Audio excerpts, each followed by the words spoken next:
allez bien? Oui, très bien. Bon, merci d'être là. Non, non, merci à vous de m'avoir gentiment invité. Simplement, j'aurais bien Alors, Olivier Martin, Hugo.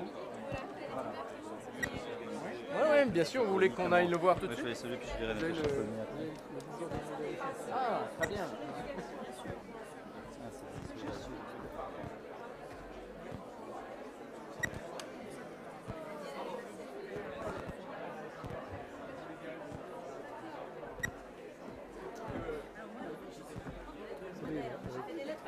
Hein? Tu peux faire le go-between. Merci Natacha. Non, mais ça. Comment? Non, c'est génial. Comment? Vous restez après parce que Bien sûr. Bon, de toute façon, alors, c'est. Je vais surtout parler un peu de l'organisation.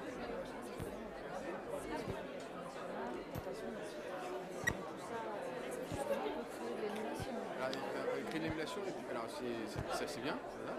Et puis si on veut que notre école, enfin notre projet se développe, qu'est-ce qu'il faudrait faire pour que ça puisse créer cette émulation? Mais voilà, c'est ça dont on...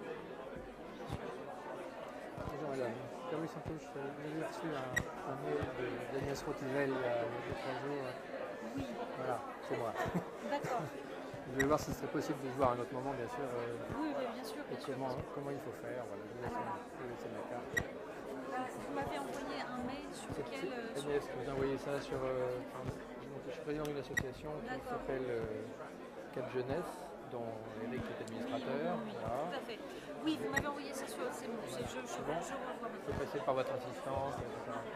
Par mon assistante? Oui. Je n'ai pas d'assistante, c'est bien le drame. Elle s'est présentée comme ça. C'est pas moi qui l'ai eu, c'est Agnès qui l'a eu au téléphone. Vous avez chez votre éditeur. Ça doit être à l'émission Médiapolis, peut-être. Malheureusement, c'est que je n'ai pas d'assistante. Bon, il va falloir arranger ça. Voilà, donc il y a des mails qui se perdent, des trucs comme ça. Mais l'adresse mail, oui, vous l'avez reçue, donc le mail. Je l'ai vu passer, j'ai pas encore eu le temps de le traiter. Voilà, mais justement, c'est pour ça que il Faut vous pas annonçait que s'inquiéter, j'ai du courrier en retard. Non, mais ça ne m'a pas échappé. En effet, mais oui, je m'étais mais dit que voilà, je profiterai de l'occasion enfin, pour D'accord. prendre contact avec vous et voir Parfait. comment on peut rencontrer un document. Mais sinon, non, je ne sais pas. Ah, mais c'est la seule solution. Je suis débordée.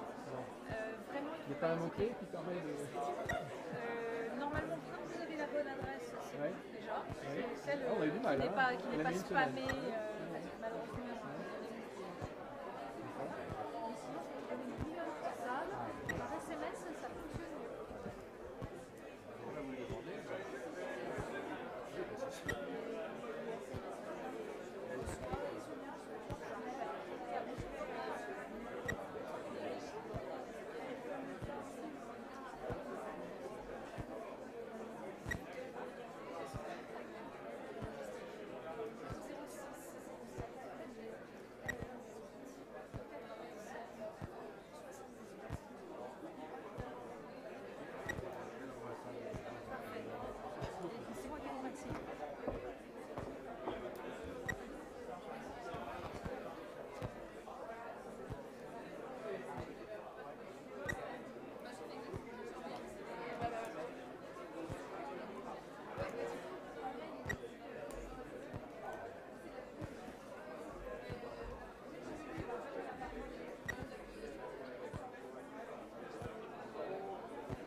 voir les deux d'un Non, coup. je ne vais pas déranger. Je t'appellerai tout à l'heure.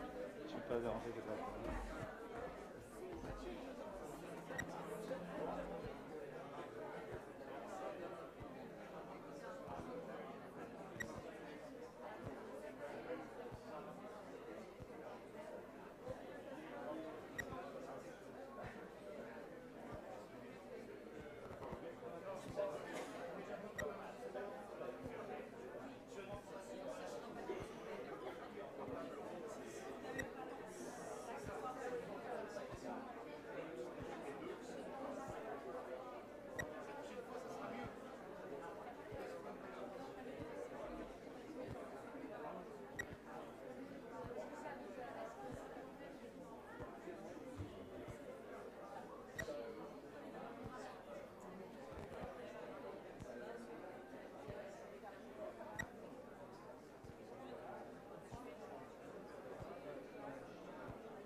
S'il vous plaît, on va vous demander de bien vouloir rejoindre vos places de façon à redémarrer sans trop de retard.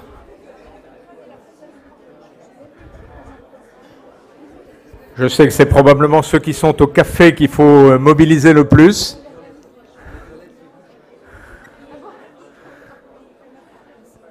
Merci de donner le bon exemple et de vous asseoir à vos sièges.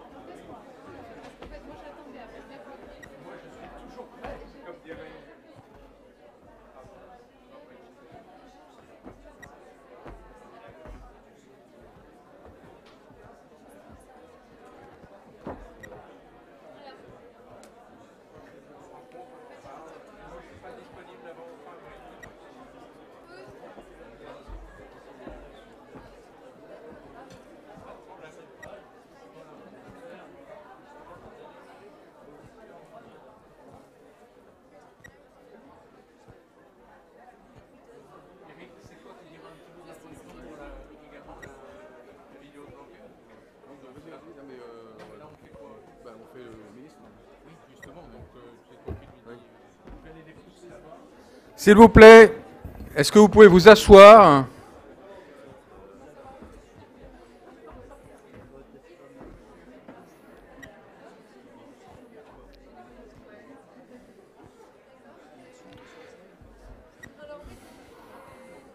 Nous avons la joie d'accueillir Monsieur Borloo, qui souhaitait tout particulièrement souligner l'importance d'intervenir dans les banlieues, dans les quartiers. C'était l'urgence du moment.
Bien, s'il vous plaît, je vais vous demander les uns et les autres de prendre place de façon à ce que nous puissions poursuivre nos travaux et les poursuivre dans le temps qui nous est imparti. Donc nous abordons la dernière table ronde de cette journée. C'est une table ronde qui va être consacrée évidemment à la discussion, mais qui aura une vocation aussi un petit peu conclusive, puisqu'il faut souhaiter que nous puissions tirer quelques enseignements pour la suite. Alors pendant que vous vous mettez en place... S'il vous plaît. Vous voyez qu'on sait ce que c'est qu'une pédagogie active dans les écoles Espérance banlieue. Je vais vous dire quelques mots sur la manière dont nous allons procéder très rapidement pour cette table ronde. Alors, il y a 4 personnes en dehors de moi à la table. Je ne vous les présente pas longuement parce que vous les connaissez. Je vais les présenter simplement pour indiquer l'ordre dans lequel elles vont intervenir. Il y en a 4 plus 1 en réalité. Il y a un invité surprise. Donc, nous écouterons successivement Eric Mestralet, que vous connaissez, qui est le président de la Fondation. Puis nous écouterons Olivier Marchal de Bain Consulting qui nous dira quelques mots sur l'étude qu'il a conduite. Le ministre Jean-Luc Borloo nous fait l'honneur d'être présent et nous dira également quelques mots compte tenu de l'expérience qui est de la sienne en matière éducative, en matière de politique de la ville de manière générale. Et puis Natacha Polony, journaliste essayiste et chroniqueuse de talent que chacun connaît, nous dira également quelques mots. Alors pour lancer nos travaux, je vais d'abord donner la parole à Jean-Michel Blanquer qui nous a rejoints par le biais d'une vidéo. Et nous allons commencer par l'écouter, avant ensuite de passer la parole à Eric Mestralet. Donc là, je fais signe, comme c'était convenu, pour que ça démarre. Bonjour à toutes et à tous. Je suis très heureux de pouvoir m'adresser à vous aujourd'hui. J'aurais aimé évidemment être parmi vous, mais comme ça n'a pas été possible, au moins par le truchement de cette vidéo, j'ai la possibilité de pouvoir apporter mon témoignage et mon soutien à cette initiative que représente Espérance banlieue. Tout simplement pour dire que ce que fait Espérance banlieue aujourd'hui correspond, à mon avis, au type d'initiative que nous devons prendre dans le secteur public, dans le secteur privé, pour arriver à contribuer à l'intérêt général, c'est-à-dire à la réussite de tous les élèves de notre pays. J'ai eu l'occasion de visiter l'un des établissements en Seine-Saint-Denis. J'ai eu l'occasion de lire, de comprendre ce qui se passait au travers de cette initiative. À mes yeux, elle rassemble les ingrédients de ce qui réussit dans un système scolaire. Et ces ingrédients, finalement, sont assez bien connus. D'abord, la volonté des enfants d'être dans un tel établissement, qui va de pair, évidemment, avec la volonté des familles. La communication entre la famille et l'établissement, on le sait, la convergence des valeurs entre la famille et l'établissement, ce sont des ingrédients décisifs de la réussite scolaire. Et Espérance banlieue fait un travail qui va dans ce sens, avec notamment cette bonne volonté qui s'exprime de tous les côtés de la part des acteurs, y compris des collectivités partenaires, et ceci est évidemment très important. Un autre ingrédient, c'est l'engagement des enseignants dans un travail d'équipe, avec une formation appropriée pour chacun d'entre eux. Et cet engagement dans un travail d'équipe, on le constate aussi dans un tel établissement, puisque nous savons bien que les grands défis éducatifs, notamment à l'âge de l'adolescence d'ailleurs, sont des défis qui supposent que le monde adulte soit uni pour apporter des solutions, parfois difficiles, et on ne peut le faire jamais en tant qu'individu, on peut le faire en tant qu'équipe. Cet ingrédient-là aussi, il est présent dans Espérance banlieue, je l'ai vu de mes yeux, et les analyses convergent en ce sens. C'est évidemment quelque chose de très positif.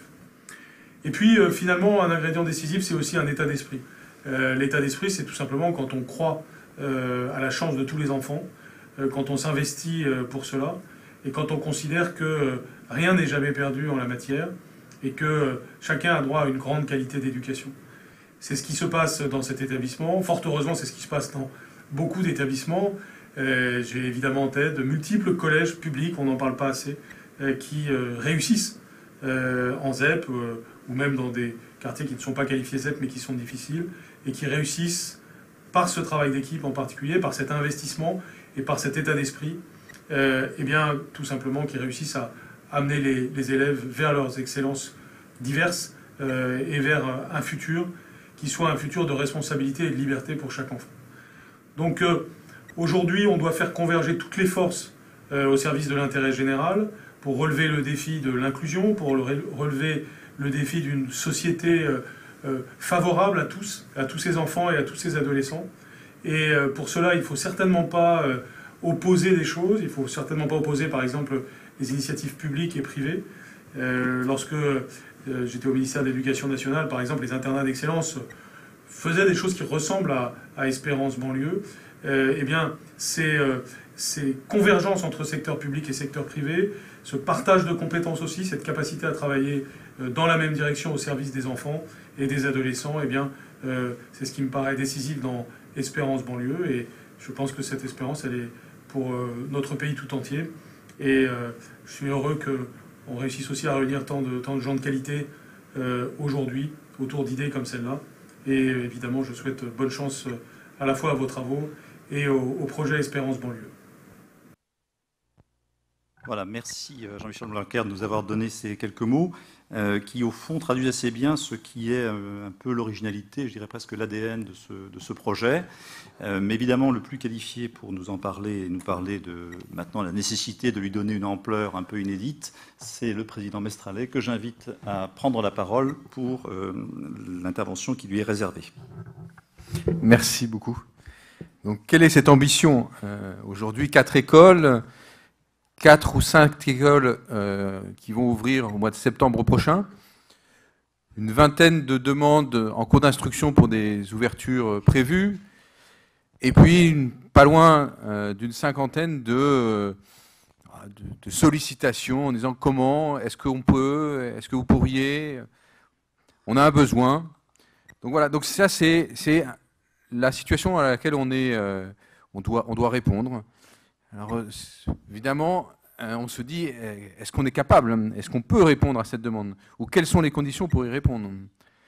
Et puis les gens nous disent, mais attends, c'est pas le problème. Le problème, c'est que quand vous avez une école de 120, 140 enfants, vous êtes en train de toucher à peu près 1000 personnes. Si on comptabilise les familles, si on comptabilise les bénévoles, si on comptabilise aussi cette mobilisation autour de l'école qui fait qu'il y a des liens nouveaux qui se créent. Parce que finalement, tout le monde est mobilisé, motivé à l'ambition de vouloir aider ses enfants. Ça réconcilie tout le monde. On touche du doigt le fait que l'école est vraiment le creuset du pays. On voit des écoles de la parentalité qui se créent. Alors, on en a parlé sur Marseille, sur Montfermeil, ça se crée aussi. Il y a une mobilisation d'associations qui aident les parents à retrouver du travail. On était à Roubaix dernièrement et les parents disaient, mais si on pouvait, grâce à cette association où on retrouve cette joie et de voir nos enfants s'épanouir, bah aussi nous aussi trouver la possibilité de nous réintégrer dans la société.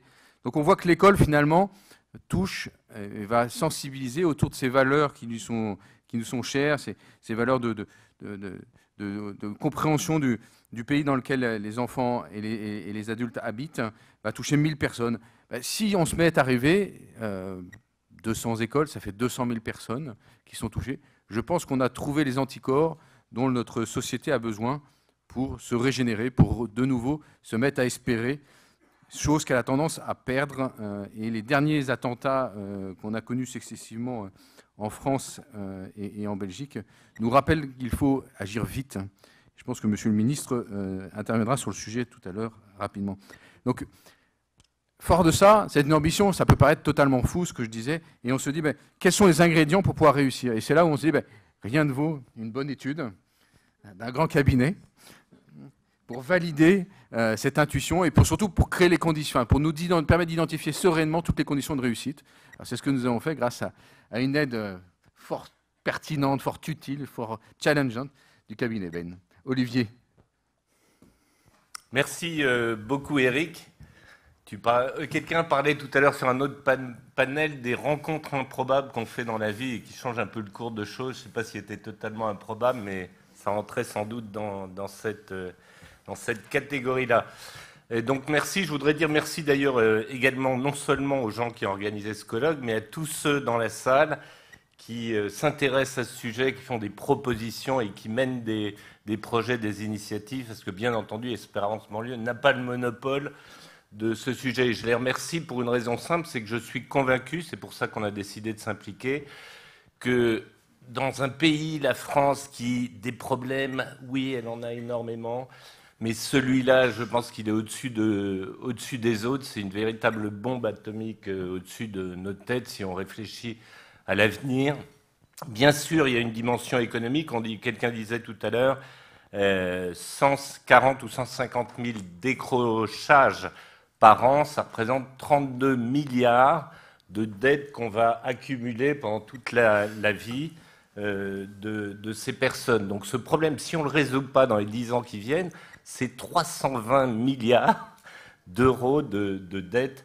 Mais le problème, il n'est pas tellement économique ou financier. Ce n'est pas un problème, je pense, d'endettement supplémentaire. C'est juste un problème humain. C'est juste un problème de gâchis. On parlait tout à l'heure de tous ces talents. Savoir que 50% d'entre eux ne pourront pas s'exprimer ou se retrouveront au chômage dans les années qui viennent, c'est juste tragique et il faut résoudre ce problème. Donc très rapidement, qu'est-ce qu'on a fait? La demande d'Espérance de la Fondation Espérance Banlieue, sur la base de 2 écoles qui avaient ouvertes et de 2 qui étaient en train de s'ouvrir, donc c'est une start-up, c'était une question à des consultants en stratégie. Est-ce que la start-up peut devenir une PME puis une ETI? Et donc, est-ce qu'il y a une stratégie de croissance et de déploiement possible? Et donc, c'est le travail qu'on a fait. Je vais être très bref, hein, mais on a fait 4 choses. Première chose, c'est de comprendre aux briques économiques du modèle. Combien coûte une école? Qu'est-ce qu'il faut dans une école type comme staffing, comme nombre de professeurs, dans un modèle où on a décidé de se limiter à 9 classes et 18 élèves par classe. Donc quel est le coût par école et comment est-ce que ce coût va être déformé quand on va accroître la taille du réseau, parce qu'il va bien falloir créer un petit peu de support central pour assurer formation, recrutement, etc. Premier volet. Le deuxième volet qu'on a regardé, c'est justement cette question de modèle de réseau, en fait. Si on décide de passer de 4 à 10, 20, 100 ou 200, je reprends ton chiffre que je ne valide pas. Ah bon, j'ai cru que c'était une validation. Alors, il faut décider comment on va le faire et on a plusieurs choix. On peut décider de partir sur quelque chose de très décentralisé. Finalement, on va juste apporter un nom et un minimum de codification et les écoles sur l'impulsion d'initiatives locales pourront vivre leur vie, où on décide d'un niveau de contrôle plus élevé. Et ce qu'on a choisi est un peu intermédiaire entre les deux, mais avec quand même un contrôle assez élevé sur ce qui paraît essentiel dans les règles de fonctionnement d'une école, essentiel parce que la start-up a démontré que ça marchait. Le troisième point, c'est justement ce point des impacts. On parlait tout à l'heure de accountability, et donc si on veut s'améliorer, si on veut être responsable de ces progrès, il faut pouvoir les mesurer.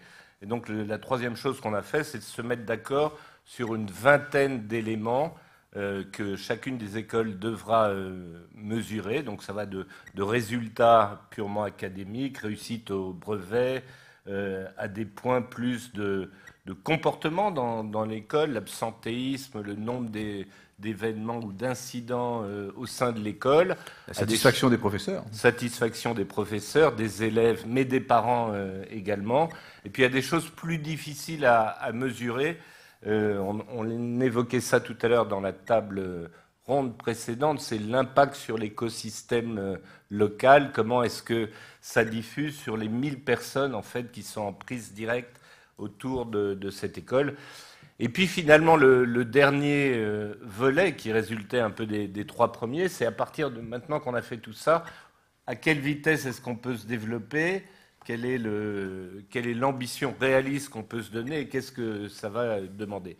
Et la conclusion, c'est oui, la start-up, elle est réplicable et elle peut se déployer, plus ou moins vite, suivant les moyens financiers qu'on se donne ou qui nous sont accordés. Et il nous semblait qu'une hypothèse conservatrice, c'était de dire, dans un horizon de 10 à 15 ans, atteindre 100 écoles. Donc si je reprends ta métrique, c'est 100 000 personnes concernées, c'est 13 000 élèves. Ça nous paraissait tout à fait réaliste. Et on pourra parler, j'imagine, dans cette table ronde des conditions qui feraient que ça le soit. Merci. Alors, je ne sais pas si on peut arbitrer entre les 200 et les 100, enfin, ça fera au moins 150. Alors, Monsieur le ministre, voulez pas? Je vais finir après. D'abord, merci et bravo. Sincèrement, rien dans notre pays comme dans les autres, mais particulièrement dans le nôtre, est plus important que ces ressources humaines enfantines et adolescentes. Rien. Vous pouvez à peu près vous passer de toutes les bonnes volontés économiques. Vous pouvez vous passer d'un pouvoir politique.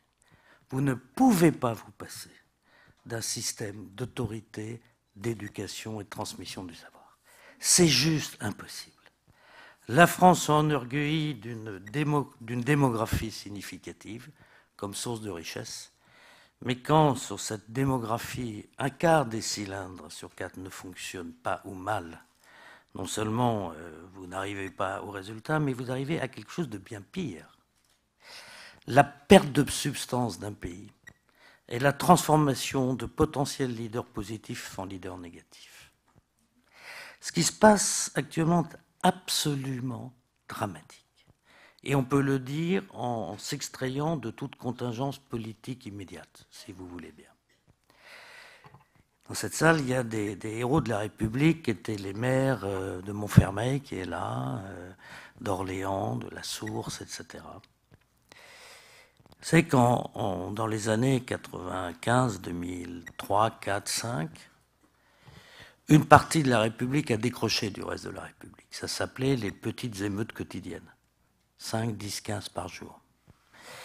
Ces émeutes provenaient d'un double système, une historique erreur urbaine, enfant de la charte d'Athènes et de son idéologie, qui consistait à enfermer le petit homme pour l'avoir sous contrôle dans des systèmes collectifs non mixtes, c'est-à-dire pas de mélange, bureau, commerce, logement, avec l'école ou ce qui en servait enserré dans le dispositif, et avec une crise du pétrole et des systèmes migratoires non maîtrisés ou non gérés, eh bien un chômage complètement explosif, une dégradation du tissu républicain et urbain, et une situation qui s'est terminée par une grande émeute générale en 2005, pardon. Vous aviez rectifié. 2015, c'est presque... bref. J'assume avoir fait une énorme erreur. J'étais obsédé à l'époque par l'idée que cette ghettoisation était absolument dramatique puisque ça créait sa propre langue, ses propres règles, sa propre justice, ses propres comportements, avec d'ailleurs des systèmes qui, très très forts à l'intérieur, avaient peur de l'extérieur et qui ne sortaient donc qu'en groupe. Dans un système où les mamans se réfugiaient dans les étages, et c'était leurs jeunes ados qui tenaient la rue, le pavé, l'espace public. Et j'étais obsédé par cette idée, d'où l'idée qu'il fallait casser cet urbanisme et ces ghettos, qui étaient devenus absolument infernaux. Et on a lancé un plan, peu importe, démolir 200 000 logements, résidentialiser 600 000, créer 30 km d'avenues, 300 équipements publics. Et je n'ai pas voulu à l'époque que cette agence fasse autre chose que ça, car je connais trop bien l'action publique. Comme ça, c'était très difficile. S'il y avait eu plusieurs missions, on aurait fait les missions un peu moins difficiles que celle-là, et on aurait plutôt communiqué. Alors, on a lancé les équipes de réussite éducative, les internats d'excellence, tout ça, mais au fond, pas avec la puissance que ça nécessitait. Et autant il fallait faire ça, et si on ne l'avait pas fait, je pense que l'état de nos quartiers, mais il y aurait 500 000 drapeaux d'èche, indépendamment du reste des sujets. Pour autant, c'était qu'une des actions la plus importante, les deux plus importantes, qui n'ont pas eu la même puissance. Parce que la première, 46 milliards, qui n'a pas eu la même puissance. C'est les mamans isolées, et ça a un rapport avec les parents de vos élèves, et c'est bien entendu l'erreur de croire que l'éducation est seulement un problème de l'éducation.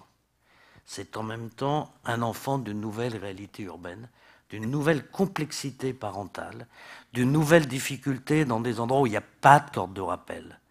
Si moi je suis dyslexique, il y aura des cordes de rappel de mon milieu. Si vous êtes suractif, il y aura des cordes de rappel de votre milieu. Si vous avez une difficulté d'appréhension, il y aura un soutien scolaire dans votre milieu. Mais dans bien des cas, il n'y a pas. Il n'y a pas ça. Et une dyslexie devient un drame. Et une rage de dents devient une catastrophe. Et une bataille ou un problème avec des parents en fer, c'est une calamité. Et donc, ce sujet, nous ne l'avons pas traité avec suffisamment d'intensité.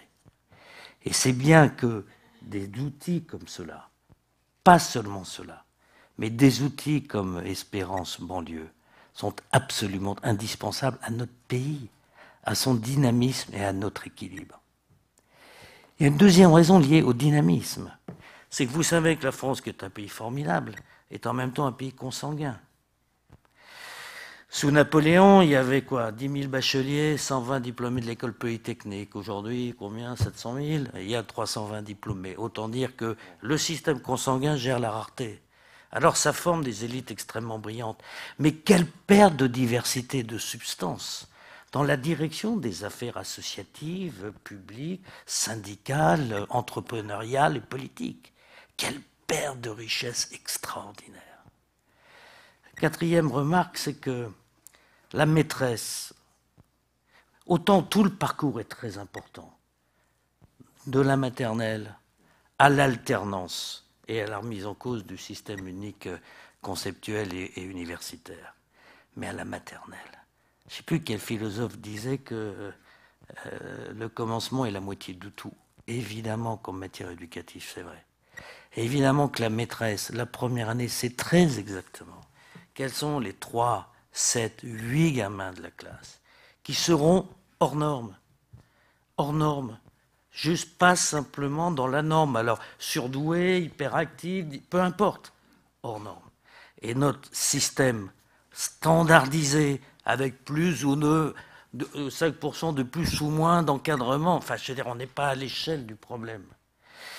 On sait pertinemment que la violence et l'enfance, je parlais du dynamisme, maintenant je parle du risque considérable qu'on prend. La violence, c'est quoi? La violence, c'est l'incapacité de communiquer, d'aimer, de dire des choses, de recevoir. La violence, c'est l'enfant de l'inexpression possible. Et cette violence, elle est là, elle est très difficile ensuite à récupérer. Alors, ça veut dire quoi? Ça veut dire qu'il faut que ce modèle soit profondément mis en compétition par des systèmes extérieurs, mais qui s'intègrent, comme ce que vous faites, par des modèles locaux extrêmement importants, ou par des équipes autour. Vous connaissez le vieux dicton africain, il faut tout un village pour élever un enfant. Bien oui, ce n'est pas le fait de la seule éducation professionnelle. Il faut tout un village, il faut penser, je pense à cette association Coup de pouce qui avait mis en place un système de gens provenant de l'éducation, en accord avec l'éducation, mais le soir, un peu après, en allant chercher les mamans, en offrant des croissants, de la confiture, de l'ovomaltine, et fait de la gestuelle, du cirque, des jeux, de la pédagogie, du théâtre. Taux de réussite proche des vôtres, 92, 14. Vous savez combien ça coûte de faire ça par un enfant pour toute sa vie, en une année? 1 000 €. 1 000 € pour permettre à un tout petit d'avoir une chance de pouvoir suivre un parcours scolaire raisonnable. Et si je vous dis ça, c'est que moi j'ai une énorme frustration personnelle, enfin dans le cadre des fonctions que j'exerçais. Et je voudrais vraiment vous dire que ce que vous faites est absolument vital. Il faut absolument qu'il y ait autour de vous une armée de gens qui se lèvent. Au fond, l'ennemi, ce n'est pas la compréhension, c'est un peu l'indifférence. Au fond, c'est quoi le conservatisme? C'est la situation de gens qui, par habitude, considèrent que finalement, ça ne va pas si mal que ça. Eh bien, en vrai, ça va beaucoup plus mal que ce qu'on pense. Il est absolument temps de réagir. Et si, à ma modeste place, je peux agir d'une quelconque manière, n'hésitez pas à mobiliser. Je connais la situation d'un président de fondation qui essaie de soutenir un nouveau dispositif scolaire qui me paraît parfait, qui ne peut pas prétendre à l'universel, mais qui est indispensable et qui ne doit pas se bâtir d'ailleurs contre les autres. C'est d'ailleurs pas votre idée. Mais je sais la situation de pudeur que ça entraîne. La difficulté à demander de l'aide, des financements, une organisation. N'ayez pas peur d'être exigeant, même si ça vous gêne, même si une forme d'amour-propre vous blesse. Vous aimeriez tellement convaincre par la parole et que ça vienne tout seul. Ça ne viendra pas tout seul. Alors si chacune et chacun d'entre vous dans cette salle peut, 1, se mobiliser, 2, en convaincre, 3, 4, 5, et les plus difficiles à convaincre sont ceux qui se pensent les plus haut placés, parce qu'ils sont évidemment inatteignables, mais en fait, au fond d'eux, ils ont envie d'être atteints. Les grands capitaines d'industrie ont envie d'avoir cette dimension-là. Les grandes fortunes aussi, mais les petits dons. Et pour ma part, en tous les cas, je vous remets ma modeste contribution. Au moins, j'aurai joint l'acte à la parole. Je vous remercie.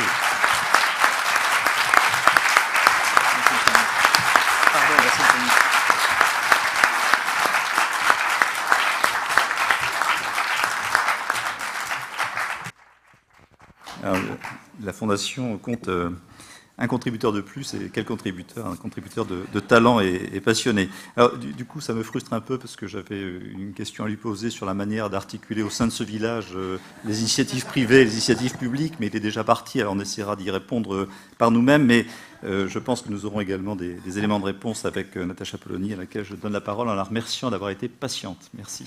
Mais ce n'était pas une question de patience, c'était un plaisir d'écouter Jean-Louis Borloo. Pour commencer, je voulais tout simplement expliquer pourquoi, pour ma part, j'ai accepté de participer à ce colloque. Parce que, comme certains intervenants l'ont expliqué, ce n'est pas forcément évident, et moi aussi, sur les réseaux sociaux, j'ai eu quelques remarques acerbes, d'autant plus que j'ai écrit autrefois, et je n'en renie pas une ligne, un livre pour dire à quel point je voulais préserver l'éducation nationale, l'enseignement public, et à quel point j'estimais qu'il serait extrêmement dangereux de faire exploser l'éducation nationale, de la libéraliser d'un coup, notamment par un modèle totalement hors contrat, dans la mesure où je pensais que c'était une fracturation de la nation et que ce serait extrêmement dangereux.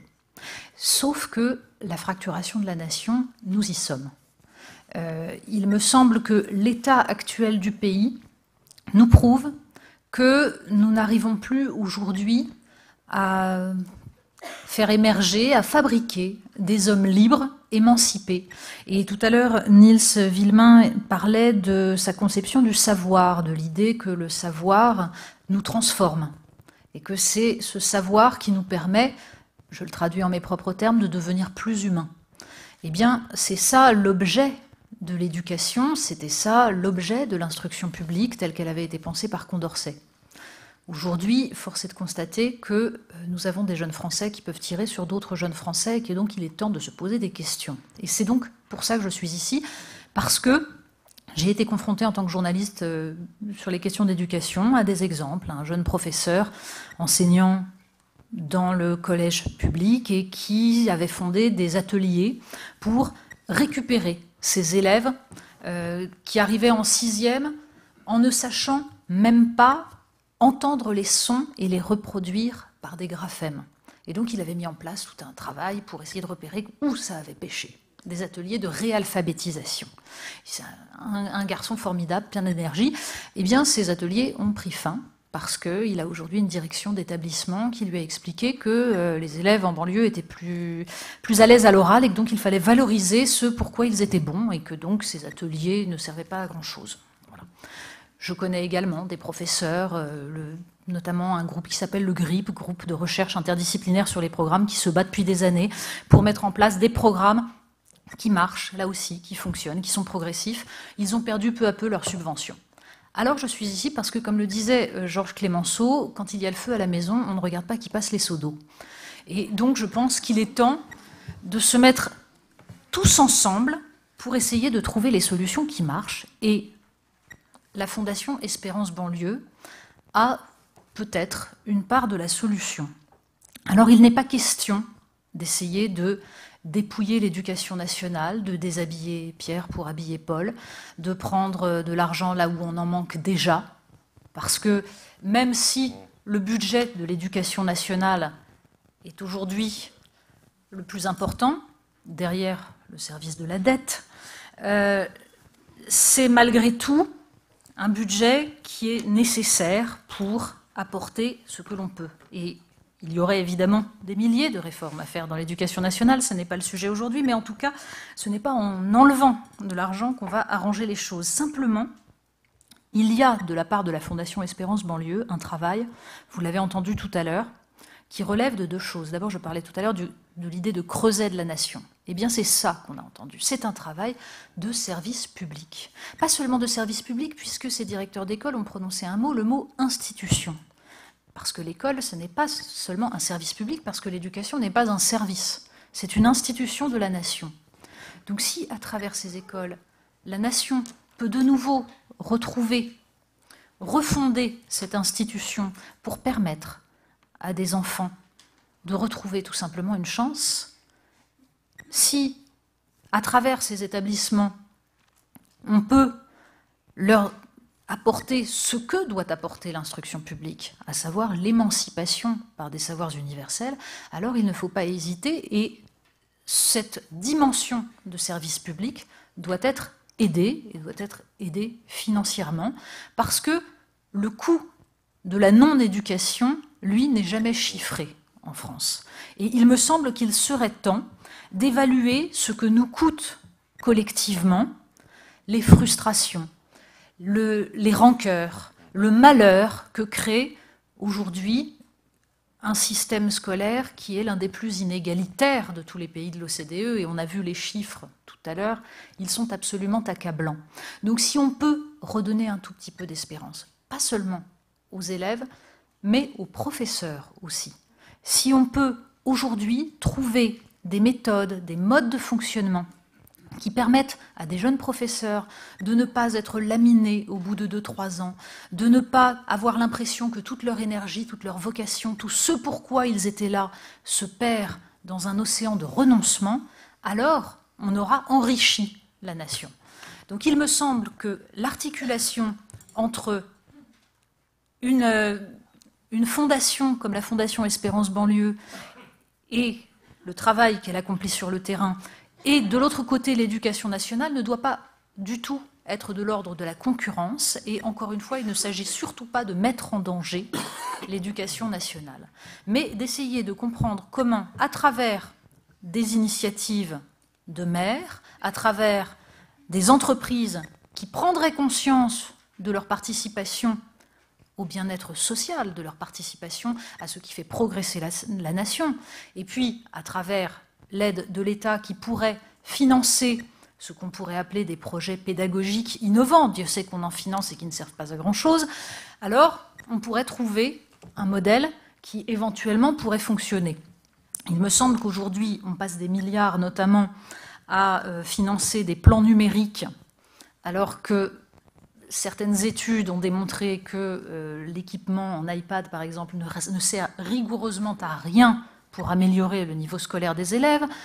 On pourrait même citer tous ces ingénieurs de la Silicon Valley qui mettent leurs propres enfants dans des écoles où, au contraire, il n'y a surtout pas d'écran. Donc il me semble que de l'argent, il doit être possible d'en trouver, ou en tout cas de le redistribuer de façon efficace, et encore une fois, en permettant à tous d'essayer de trouver enfin une solution pour qu'on ne détruise pas, pour qu'on ne gâche pas des millions d'intelligence, des millions de vocations, des millions de possibilités de faire de ce pays ce qu'il doit rester, à savoir un grand pays. Voilà.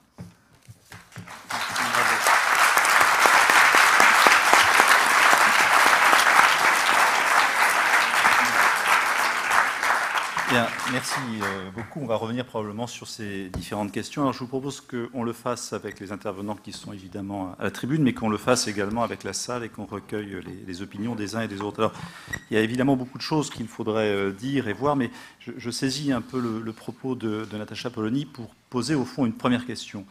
L'initiative qui a été prise, c'est une initiative qui est privée.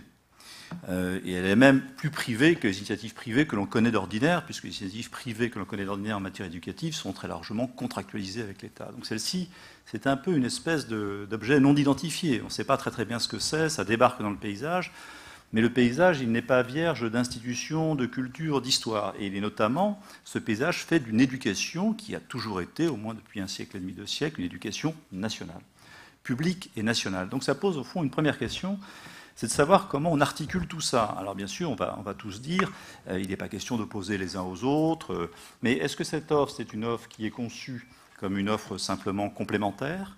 Est-ce que c'est une offre qui est conçue avec un peu plus d'ambition, comme devant être le cas échéant alternative, et jusqu'à quel point ? Et comment fait-on travailler ensemble des initiatives purement privées, des collectivités territoriales, le cas échéant l'État représenté par ses services, et on pense évidemment au rectorat, le cas échéant comment mobilise-t-on des professeurs de l'enseignement public à l'appui de ces initiatives. Et la question du déploiement pose d'abord la question de savoir comment on insère cette initiative dans un terrain qui existe, qui est à la fois institutionnel, politique, culturel et idéologique, de sorte que, en quelque sorte, la greffe prenne, ou en tout cas, qu'il n'y ait pas de rejet du greffon.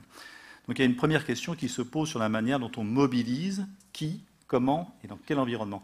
Alors peut-être que, mais ça a dû sans doute déjà être un petit peu indiqué, Éric Mestralet peut nous dire comment il voit les choses, et puis on lancera le débat avec la salle sur ce premier point.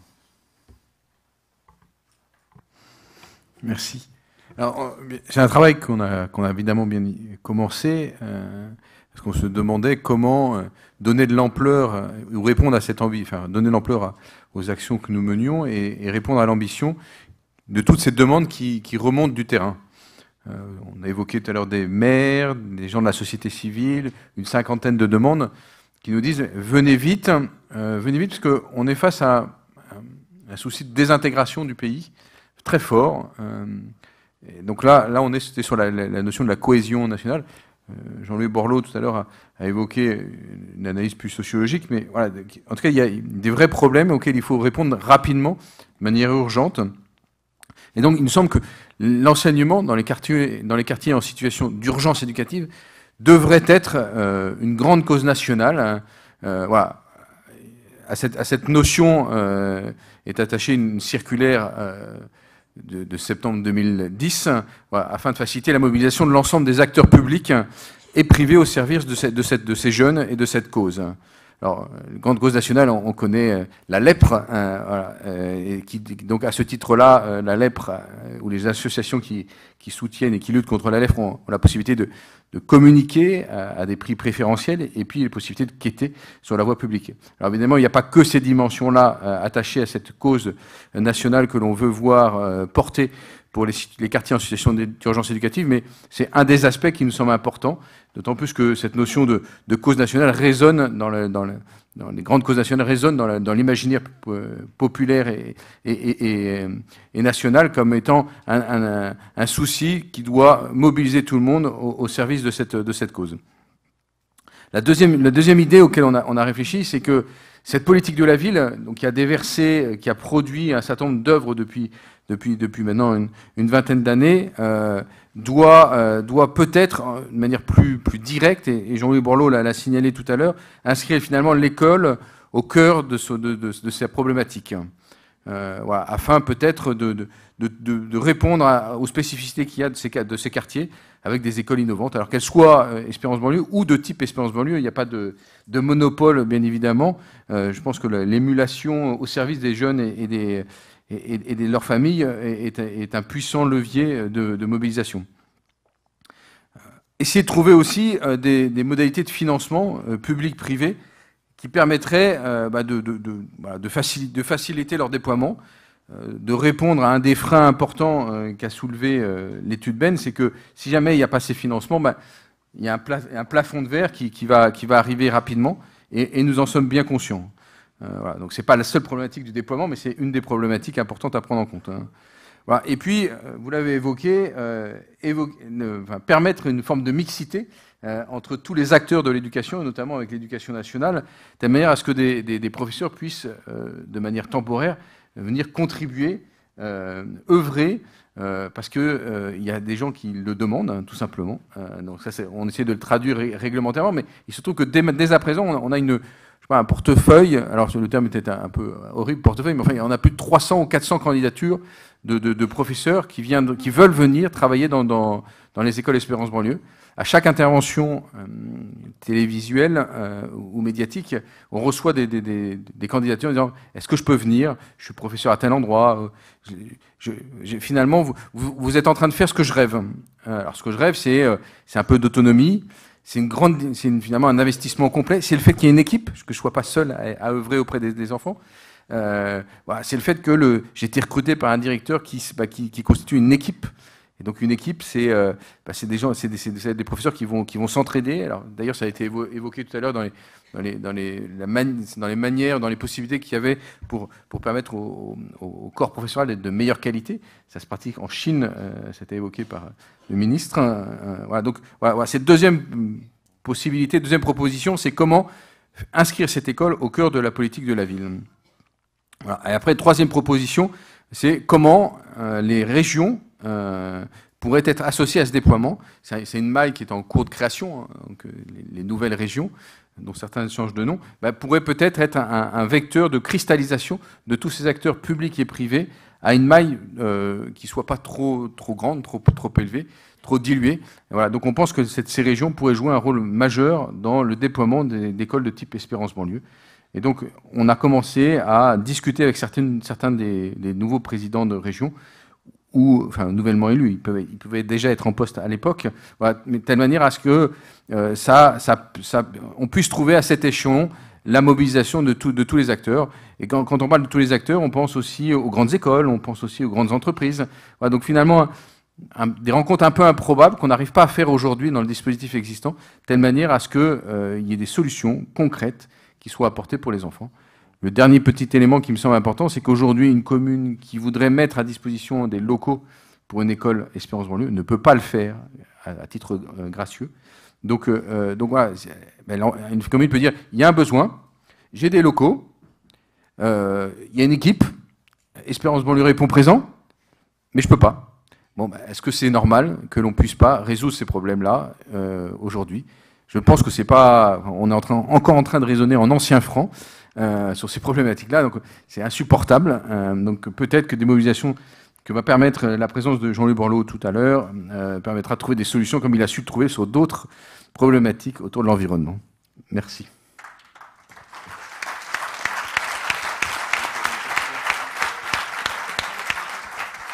Je vais passer des anciens francs aux francs Poincaré pour me poser la question à Natacha Polony du point de savoir si, selon elle, en tout cas, la querelle historique, en quelque sorte, entre l'enseignement public, étatique, éducation nationale, est suffisamment derrière nous pour que des initiatives comme celle-là puissent être nouées en partenariat suffisamment harmonieux avec l'État et avec ses services. Je pense en effet que cette querelle-là est en train d'être rattrapée par le réel.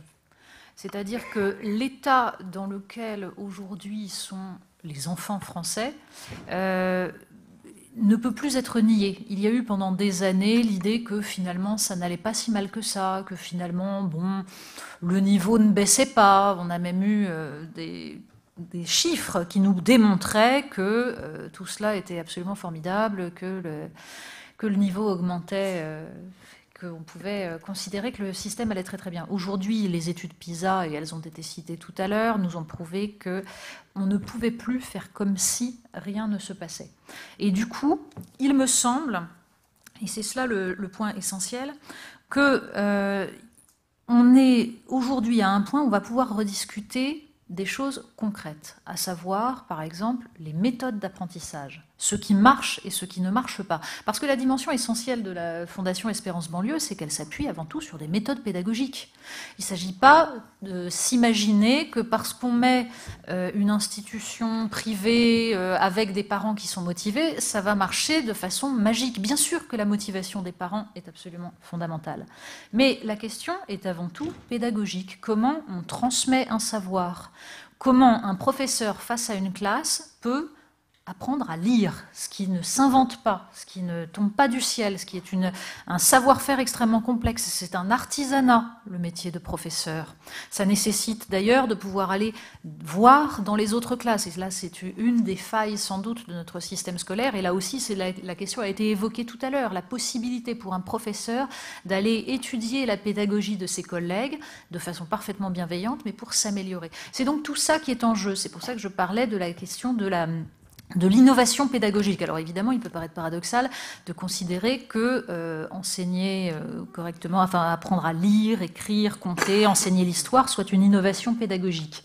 C'est bien peut-être le problème. Mais il me semble qu'aujourd'hui, la prise de conscience est telle qu'en effet, ce genre d'initiative ne va plus apparaître comme quelque chose qui puisse simplement être là pour justement déstabiliser l'éducation nationale, et au contraire, encore une fois, dans la mesure où ça s'inscrit dans une mission qui nous semble à tous absolument nécessaire, qui est de réintégrer des enfants dans le corps de la nation, de leur montrer qu'ils comptent, qu'ils existent, qu'on ne les oublie pas, qu'on ne les laissera pas tomber, et qu'ils ne sont surtout pas assignés à résidence, qu'ils ne sont pas condamnés. Alors je pense que l'articulation peut se faire. Il y aura des résistances. Il y aura des résistances parce qu'il y a évidemment des crispations idéologiques, et on les comprend. Il y a des professeurs qui se battent dans l'éducation nationale depuis des années, qui se battent seuls pour essayer de perpétuer ce système, et qui ont souvent l'institution contre eux. Évidemment qu'il y en a qui vont se sentir un peu plus abandonnés, qui vont se dire « et pourquoi on se tourne vers ces initiatives alors que moi je me bats seul et sans aide ?» Bien entendu, et il faut les entendre et il faut les comprendre. Et il faut les soutenir. Mais il me semble que si, justement, on se tourne vers la question de la pédagogie, alors on peut réconcilier toutes ces personnes-là. Je suis assez d'accord en même temps, je crois qu'il faut, mais ça a été dit, me semble-t-il déjà, qu'une initiative comme celle-ci peut prospérer dès lors qu'elle n'apparaît pas comme une espèce de motif d'inquiétude. Et elle n'est pas un motif d'inquiétude si précisément les pouvoirs publics se saisissent de la responsabilité première qui est la leur, qui est celle de l'éducation nationale. En d'autres termes, initiatives comme ça ne peuvent, à mon avis, vraiment se déployer que si l'éducation nationale se sent suffisamment forte, suffisamment confortée pour considérer en réalité qu'elle n'est pas abandonnée. Alors, on a évoqué tout à l'heure quelque chose qui est assez saisissant et réjouissant, c'est les candidatures spontanées en direction des écoles Espérance-Banlieue. C'est tellement saisissant que c'est presque sidérant, puisque dans le même temps, lorsqu'on organise des concours pour le recrutement des professeurs dans l'école publique, on manque de candidats, on n'arrive pas à pourvoir les postes. Alors d'un côté, on a des concours ouverts, accessibles, on va dire ça comme ça, dans un contexte de chômage de masse où on ne remplit pas les effectifs. Et là, spontanément, il y a des candidatures qui se manifestent. Je crois que c'est très lié au fond à l'esprit un peu de mission qui anime ces écoles et qui n'est pas du tout absent en réalité de l'éducation nationale, de l'enseignement public. Et ça m'amène à une autre considération, je sais que c'est une des questions sur lesquelles réfléchit la Fondation, c'est de savoir quel est le cadre juridique qu'il faut adopter pour avoir un développement qui permette de respecter ce que l'on est, c'est-à-dire une initiative privée, originale, un peu sans équivalent, très souple, très mobile, quelque chose qui s'adapte beaucoup, qui est très lié au terrain. Et puis, malgré tout, un minimum de cadre juridique pour qu'on puisse avoir une reconnaissance telle qu'on puisse disposer d'un certain nombre de moyens, d'un certain nombre de financements, d'un certain nombre d'actions. Donc, il y a un peu la question de savoir comment les écoles entendent nouer de manière un peu institutionnelle leur relation avec la puissance publique. Alors, la réponse ne m'appartient pas, mais c'est une question, à mon avis, qu'il faut poser. Le cadre n'est sans doute pas celui du contrat d'association ordinaire, parce qu'à ce moment-là, on ne voit pas très bien quelle serait la plus-value de ces écoles. Le cadre peut-il rester ce qu'il est, c'est-à-dire le hors-contrat vraiment très en dehors, en quelque sorte, ou est-ce qu'il faut imaginer un modèle un peu original, un modèle ad hoc, qui serait le modèle le plus adapté? Alors, je ne sais pas si de ce point de vue-là, il y a eu des réflexions qui ont été conduites soit par la Fondation, soit par le cabinet. Non, notre mission, ce n'était pas de regarder cet aspect-là. Ceci dit, je pense qu'il y a dans les exemples qu'on a regardés à l'étranger, il y a des choses dont on peut s'inspirer. Je pense que ce qu'on a vu sur le Royaume-Uni tout à l'heure était assez inspirant. Le système des free schools et des académies, c'est en réalité du hors-contrat qui est subventionné, un modèle qui n'existe pas aujourd'hui en France. Et la question, je reviens un peu à ce que vous disiez tout à l'heure, c'est pourquoi est-ce qu'on n'a pas ce bon sens de se dire Oui, il est concevable que le système traditionnel en place aujourd'hui de l'éducation nationale ne puisse pas résoudre 100% des situations. Oui, il est concevable qu'on puisse regarder ce qui semble marcher dans des économies assez proches des nôtres. Et donc, pourquoi est-ce qu'on n'essaie pas? Pourquoi est-ce qu'on ne fait pas des tests? Pourquoi est-ce qu'on n'essaie pas? Et peut-être que sur votre question précise, mais je vais laisser Eric répondre, peut-être que le statut juridique, il faut effectivement aujourd'hui l'inventer, peut-être qu'il n'existe pas. Je vous confirme, il n'existe pas encore. Mais on y travaille. On travaille à essayer de concevoir quelque chose qui puisse répondre aux besoins. Rassurer aussi tous les interlocuteurs. C'est pas remplacer l'éducation nationale. C'est comment, petitement, sur les zones spécifiques que sont ces quartiers des difficultés éducatives, il y ait la possibilité de réunir l'ensemble des acteurs qui doivent contribuer et qui veulent contribuer à l'éducation de ces enfants. On évoquait la région, le département, la commune. Bon, la commune, ça peut être la mise à disposition de moyens, je le disais tout à l'heure. Le département peut elle-même tirer certaines lignes budgétaires, enfin pour les départements qui ont encore quelques moyens, parce que j'ai cru comprendre que ça devenait de plus en plus difficile. Et la région peut aussi, elle, mobiliser, dans le cadre de ces nouvelles prérogatives, des budgets, et surtout, autour d'elle, assembler quelques acteurs importants, telles les grandes écoles, par exemple, pour faciliter la mise en place d'un système qui serve les enfants. Pourquoi je parle des grandes écoles? Parce qu'on a la chance, dans les écoles Espérance Banlieue, de voir se mobiliser des étudiants qui prennent une année de césure ou qui, à la suite de leurs études, disent je vais commencer ma carrière professionnelle dans les écoles Espérance Banlieue pour transmettre. J'ai beaucoup reçu, j'ai la chance d'avoir fait des grandes écoles, enfin une grande école. J'ai envie de transmettre avant de commencer ma vie professionnelle. Et c'est tellement nouveau de voir des jeunes se réinvestir dans la transmission et dans l'enseignement que ça mérite d'être salué. J'en profite pour remercier et féliciter Valentin qui est à la tribune.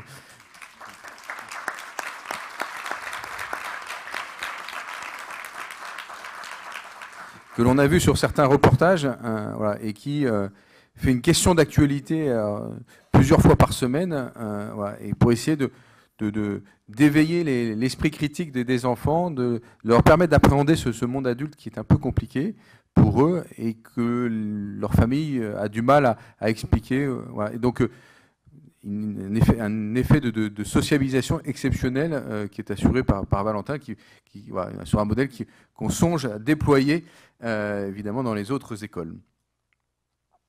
Donc voilà, donc, et j'en parlais à monsieur Xavier Huillard, donc le PDG de Vinci, qui me dit c'est une bonne idée parce que nous on pourrait même envoyer nos hauts potentiels au début de leur carrière passer par les écoles espagnoles pour ceux qui évidemment ont envie de transmettre, que ce métier-là intéresse. Et donc c'est là où on voit que ça rejoint une initiative qui a été lancée aux États-Unis et qui est en train de se déployer un peu péniblement, j'ai cru comprendre en France, qui s'appelle Teach for All ou Teach for America. Voilà. Voilà, comment transmettre, éduquer, peut finalement être un vrai atout dans le développement de sa personnalité et la construction de sa personnalité, même pour les adultes. Ce n'est pas que au service des enfants, c'est en aidant que finalement on s'aide. Voilà, c'est ce que manifeste une fois de plus cette mobilisation exceptionnelle de tous les gens qui œuvrent au niveau d'Espérance Banlieue, c'est que tous les gens que j'ai vus qui rentraient chez Espérance Banlieue, qui contribuaient un petit peu à Espérance Banlieue, avaient le cœur qui se dilatait. Voilà, et c'est exceptionnel. Et je pense qu'il faut aussi souligner ça, c'est qu'il y a une dynamique positive qui se recrée. Alors, c'est pas parce qu'elle s'appelle Espérance Banlieue, mais nous, on la constate au sein d'Espérance Banlieue. Et donc, un avenir est possible, une espérance est possible. Donc, et si on la transmet aux élus, telle manière à ce qu'ils nous aident à trouver les solutions qui permettraient de la déployer sereinement, sans guéguerre, avec les institutions existantes, mais permettant de répondre aux besoins. Sur la question proprement juridique, on n'a pas la réponse, mais je suis tout à fait d'accord pour dire que tout ça, ça s'invente, ça s'écrit. Du mécano, ce n'est pas le plus fondamental. Le plus fondamental, c'est de savoir le choix que l'on veut faire. Une fois qu'on a déterminé un choix, une ligne un peu stratégique, le reste peut se mettre en musique. Alors, Je voudrais maintenant donner la parole à Alexandre Jardin qui souhaite intervenir maintenant et je le remercie beaucoup. Alors, je crois que son intervention est d'autant plus souhaitable qu'il a été un peu un des champions des situations dans lesquelles on a vu la société civile essayer de prendre en main son destin. Et donc là, on a une première illustration, mais évidemment, son témoignage sur cette question-là sera très très précieux. Je lui donne la parole. J'ai adoré. Voilà, ça marche. J'ai adoré ce qu'a dit tout à l'heure le maire de Clichy-sous-Bois. Cet homme a une conscience sociale et il dit « ça ne marche pas, on va chercher les solutions là où elles sont, on s'occupe prioritairement des enfants, des classes défavorisées. On a une éthique. » Et ce qui m'enthousiasme, mais complètement dans la démarche d'Éric et de toute sa bande, c'est qu'ils le font. Ils le font. Il y a plein de gens qui écrivent des bouquins là-dessus. Ils le font. Et il me semble que ça fait toute la différence. Ils passent à l'acte. Et si on veut refabriquer une très très grande nation, il va falloir qu'on raisonne complètement en dehors de tous les cadres qui ne fonctionnent plus. Qu'on rameute toutes les compétences, je dis bien toutes. À partir du moment où ils le font, où ils accumulent du savoir-faire, on a le devoir moral de les aider. Le maire de Clichy-sous-Bois disait, c'est complémentaire. Moi-même, je suis enseignant dans l'éducation nationale. On voit bien que tout le monde est mal à l'aise. On fait des circonvolutions par rapport à l'éducation nationale pour ne pas trop heurter de trucs. Il n'y a pas un complot d'1 million de profs pour faire échouer les gamins. Ils font ce qu'ils peuvent, dans les contraintes qui sont les leurs. On a des zones d'innovation aussi dans l'éducation nationale, mais on a de puissantes rigidités qui détruisent l'innovation au sein même de l'institution. Mais ce n'est pas parce que c'est un service public. La semaine dernière, j'ai passé une journée dans un EPID à Bordeaux. C'est une structure publique absolument exemplaire qui obtient des résultats absolument exemplaires. Donc la question n'est pas est-ce que c'est privé, public, truc. La question, est-ce que ça marche? Est-ce qu'on fait avancer le pays, oui ou non? Ce qu'ils font fait avancer le pays. Donc, on va arrêter d'arbitrer les élégances, de prendre des gants quand on parle d'éducation nationale. Je propose qu'on défende les enfants, nos petits, et qu'on défende les novateurs, les gens qui se bougent les fesses. Donc, Espérance banlieue fait partie des zèbres. Dans les négociations que nous avons engagées avec des régions, pour l'instant, ils n'y sont pas parce que ça met un certain temps à se mettre en route et on privilégie des acteurs qui peuvent agir et obtenir des résultats tout de suite, mais évidemment qu'ils seront en second rang et qu'on se battra pour eux. Voilà. On va essayer de vivre tous ensemble une grande époque. Je trouve ça juste une bénédiction qu'il y ait des fous furieux capables de se lancer dans un combat pareil, qui font leur part. On aime beaucoup ce mot qui vient des colibris. Ils font leur part. Ils la font vraiment. Donc le minimum, c'est qu'on les aide tous en faisant notre petite part, là où voilà, donc on aidera. Est-ce que le niveau régional pourrait être une bonne, évidemment, une bonne idée? Évidemment, mais ce qu'on essaye... Est-ce que vous avez essayé de faire quelque chose au niveau régional, justement Pour Espérance banlieue, pas encore. Non, mais pour, plus globalement pour les zèbres Ça se négocie en ce moment. On a une équipe en PACA demain matin à 8h30. Ça se négocie dans d'autres régions. On veut habituer le pays à une alliance région, élus locaux, société civile fournissant les outils. Et ça va marcher. Ça va marcher parce que les équipes présidentielles disent toutes, si vous votez pour nous, on va le faire. Nous, on dit, on va le faire de toute façon. Voilà. C'est exactement ce qu'ils disent à Espérance banlieue. On va le faire de toute façon. Voilà.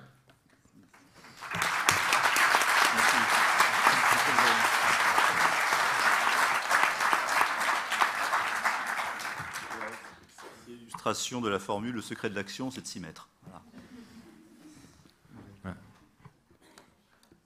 Ouais. Alexandre s'échappe parce qu'il a une émission. Voilà, donc il se demande. Merci Alexandre. Ce que je vous propose peut-être, c'est de poursuivre sur les différents thèmes qu'on a commencé à balayer. Il y a quand même une question pour ne pas rester dans les limbes et dans l'enthousiasme que nous partageons tous, c'est quand même de savoir comment on finance tout ça.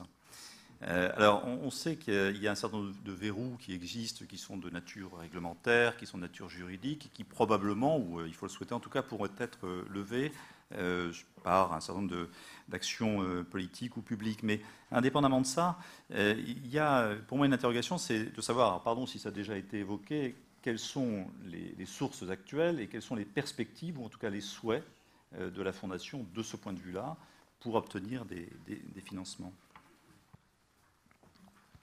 Alors aujourd'hui, une école est financée à peu près 10-15% par les parents qui payent des scolarités. Ce qui n'a pas de prix n'a pas de valeur, enfin ce qui n'a pas de prix n'a pas de valeur. Donc c'est important que ces familles, même si ça représente des sommes qui sont conséquentes, aient la possibilité de contribuer à l'éducation et à l'enseignement qui est dispensé pour leurs enfants. Donc ça, c'est le premier élément sur lequel on ne dérogera pas, quels que soient les modes de financement qui viendront par la suite.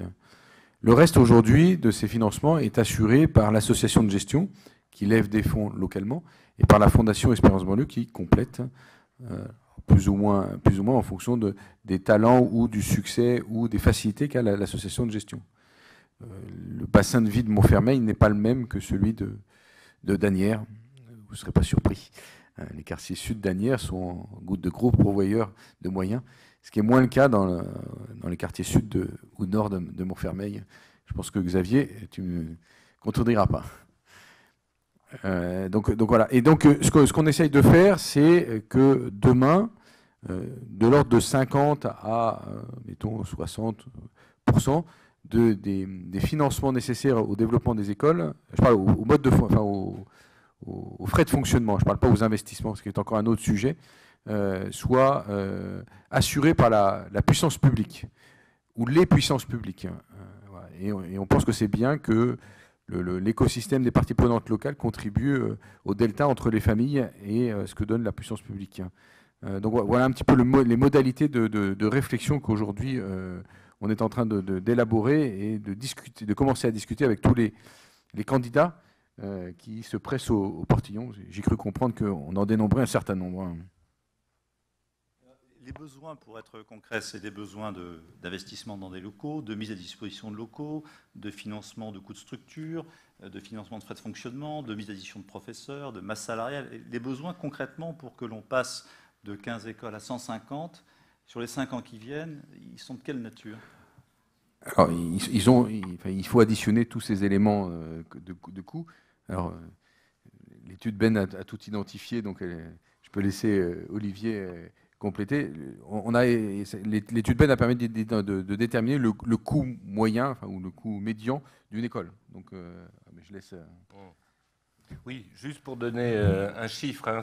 Si on monte dans l'hypothèse où on monte à 100 écoles, ça veut dire un budget de fonctionnement, là je ne parle pas d'investissement, total d'environ 70 millions d'euros. C'est le budget de fonctionnement de chacune des 100 écoles, plus une structure, encore une fois, pour recruter, former. Il y a de la comptabilité et il y a plus de 1000 personnes à gérer dans ce réseau, donc ça demande un minimum de fonctions de support.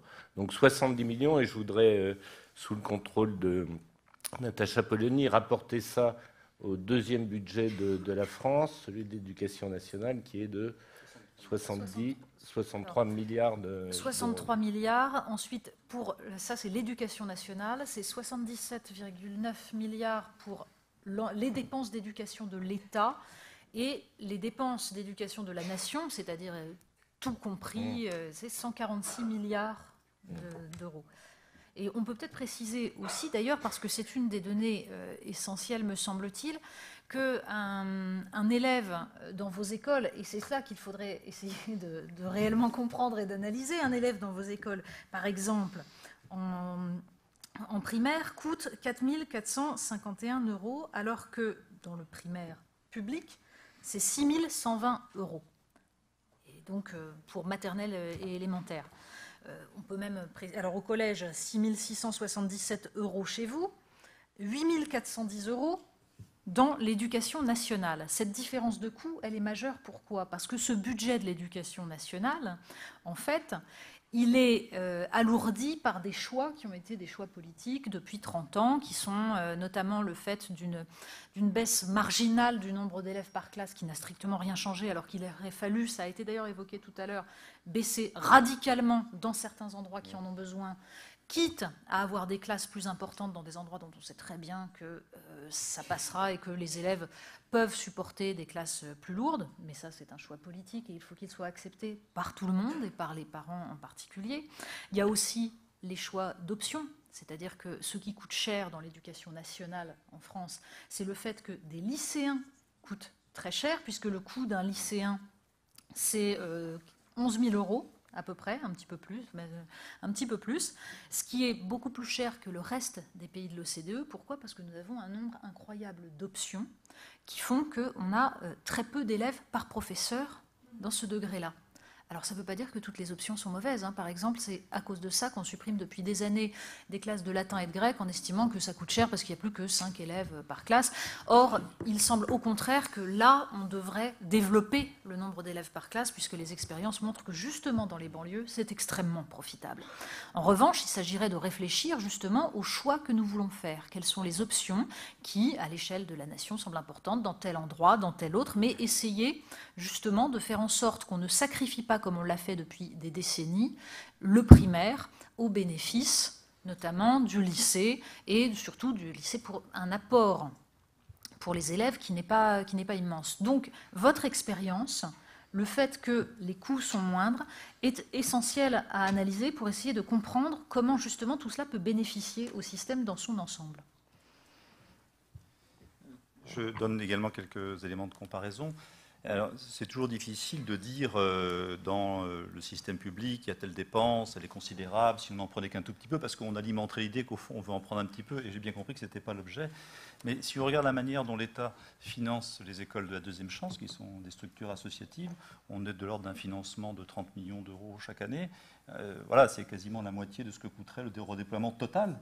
Et je crois que les écoles de la deuxième chance, c'est 5000 élèves qui doivent être scolarisés chaque année. Donc il y a des points de comparaison également utiles avec des initiatives qui, sans être totalement comparables, ne sont pas complètement éloignées, et sur des masses qui sont comparables. Et donc on voit bien que la puissance publique peut s'engager à moindre coût sur ces questions-là.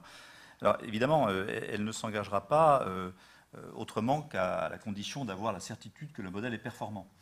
Et le modèle est performant, d'abord parce qu'on peut l'illustrer, on le voit, et c'est au fond par l'exemplarité qu'on voit que ça fonctionne. Mais pour que le modèle soit performant, il faut aussi qu'on ait la capacité de l'évaluer. Et je crois que c'est une des autres questions en réalité qui se pose, c'est comment on fait pour évaluer une initiative qui, encore une fois, n'a pas d'équivalent. On sait évaluer bien ou mal d'autres initiatives, mais celle-là, on ne le sait pas. Alors j'imagine que là aussi, vous avez réfléchi un petit peu à la question. Alors, on est au début de cette réflexion. Il est urgent d'y réfléchir. On a déjà commencé à avancer sur des items. L'important, c'est qu'on soit plusieurs personnes à y réfléchir, de telle manière à ce que cette évaluation soit objective et reconnue par tout à chacun. Parce que si on y réfléchit tout seul, ça ne portera pas le fruit nécessaire. Je pense qu'il faut qu'il y ait un organisme tiers qui puisse évaluer. Donc il faut le mettre en place, il faut identifier un certain nombre d'items qui permettraient de réunir tous les éléments nécessaires et qui puissent apporter une objectivation qui permettrait ainsi de fonctionner comme ça peut être présenté dans le modèle anglo-saxon, c'est qu'une école qui fonctionne, qui rend le service attendu, est pérennisée. Une école qui ne le rend pas est reprise par une autre école, de telle manière à ce que le service soit rendu bien évidemment aux enfants, mais qu'on ne les laisse pas au-delà. Alors je crois que c'est une première année, il y a une évaluation qui peut être négative, on lui donne une chance une deuxième année, et puis si ça ne s'améliore pas, on change de dispositif sans priver les enfants de la possibilité d'être scolarisés. Donc cet organisme tiers qui ne soit pas jugé parti sur l'éducation me semble indispensable à mettre en place. Très bien.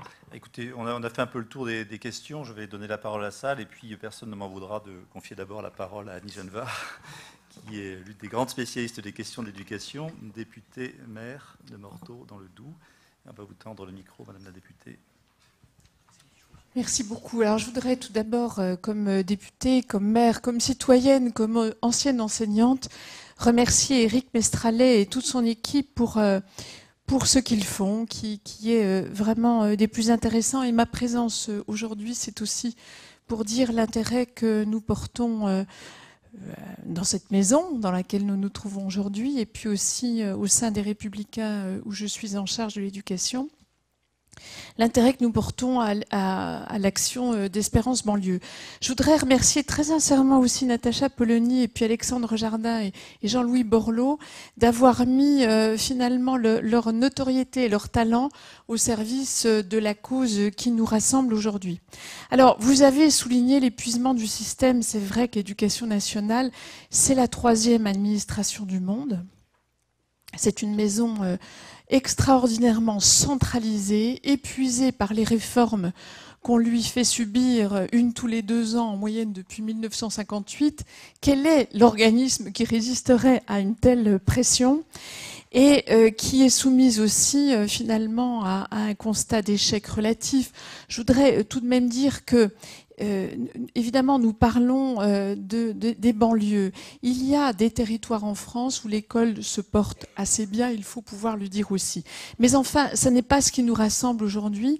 Et moi, je voulais vous dire que ce qui me semble particulièrement intéressant dans l'expérience d'Espérance Banlieue, et c'est une chose sur laquelle nous travaillons plus spécifiquement, pendant des années, on a dit, parce que ça semblait une évidence, que l'enfant était au cœur de nos préoccupations. Et en réalité, je crois que dans la stratégie qui a pour objectif la réussite de l'enfant, c'est le professeur et c'est l'établissement qui sont vraiment les 2 clés d'entrée essentielles.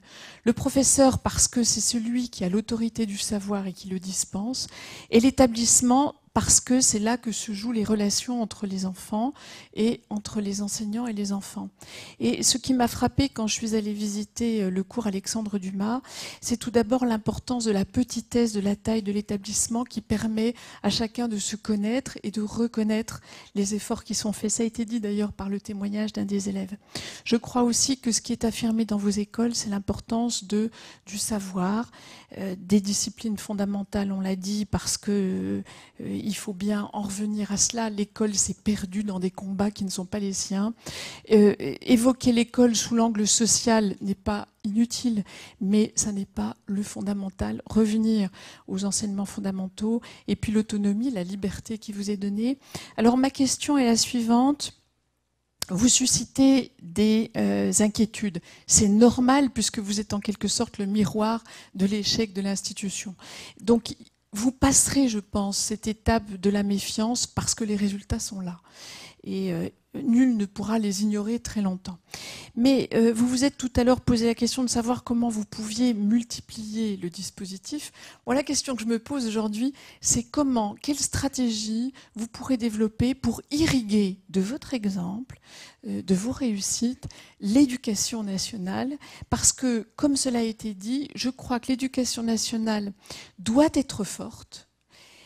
Et si c'est grâce à cette force qu'elle pourra admettre des modèles alternatifs qui ont leur place en France. Ils ont leur place et il faut la conquérir.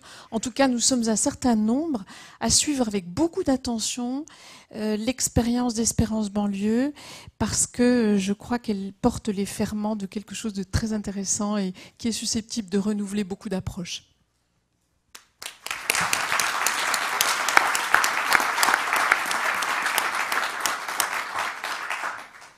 Merci, Madame la députée.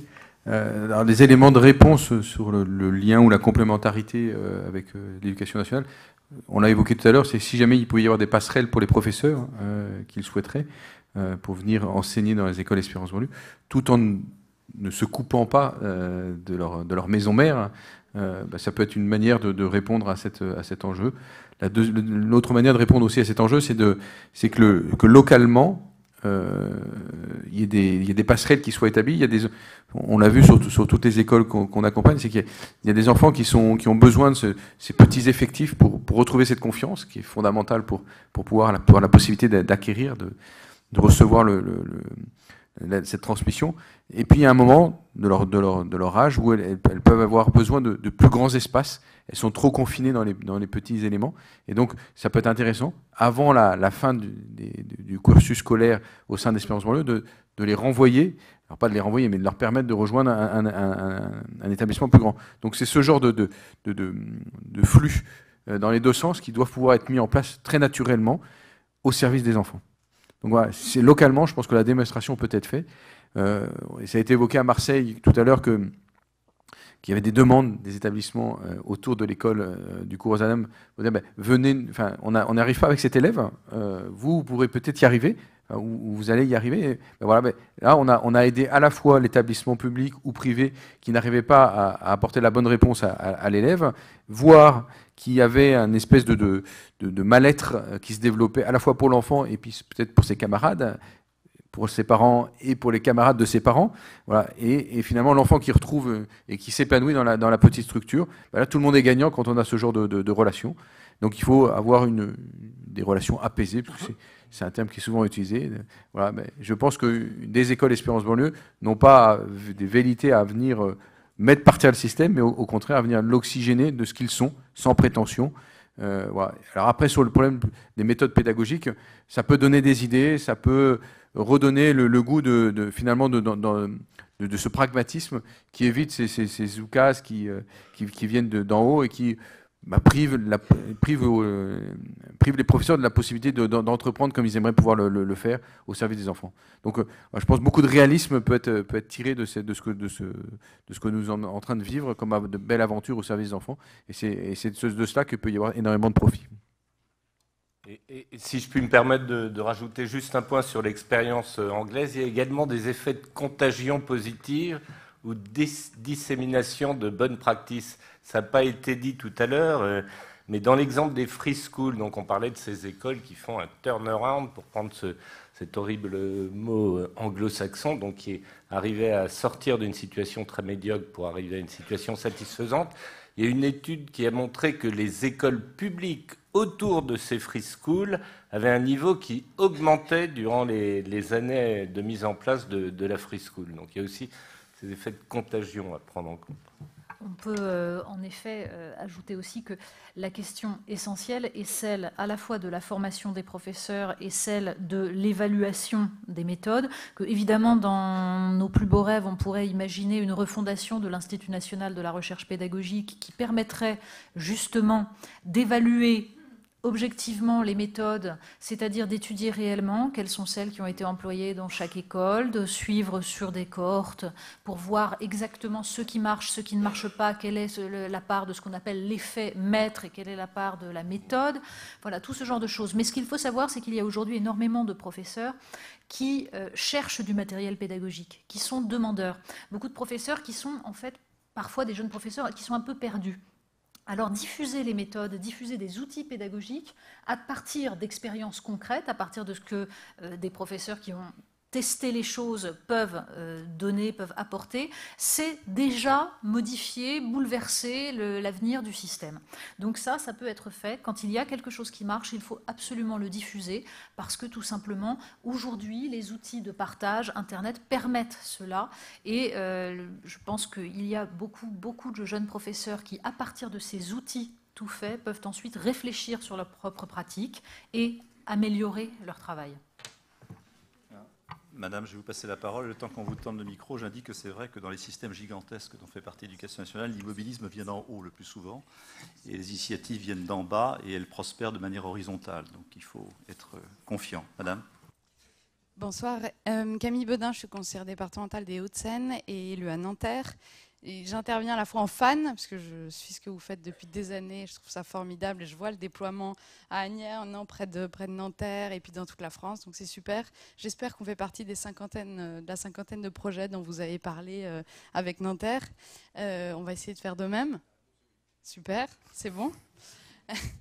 Ma question, je vous interpelle là en tant qu'élue politique. Je me suis un peu occupée des questions de banlieue et d'égalité des chances à l'UMP, et forcément des questions d'éducation au quotidien dans ma ville. Et en réalité, vous défendez une vision de la société, un modèle politique, une vision de l'éducation qui, si on va au bout de votre concept, évidemment, est la liberté scolaire.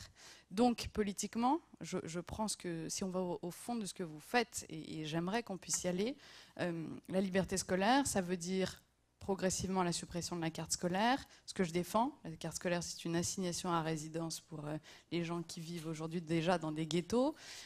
Ça veut dire qu'on pourrait imaginer une contractualisation des établissements, donc une certaine forme de fin du hors-contrat, de manière à pouvoir bâtir, comme dans des systèmes anglo-saxons ou même nordiques, des écoles libres, mais sous une forme de contrat avec l'État en termes d'objectifs, et donc du financement, avec du financement privé d'une part, mais aussi du financement public sous réserve d'obtention des résultats, avec une évaluation, bien sûr, avec une transparence de l'évaluation.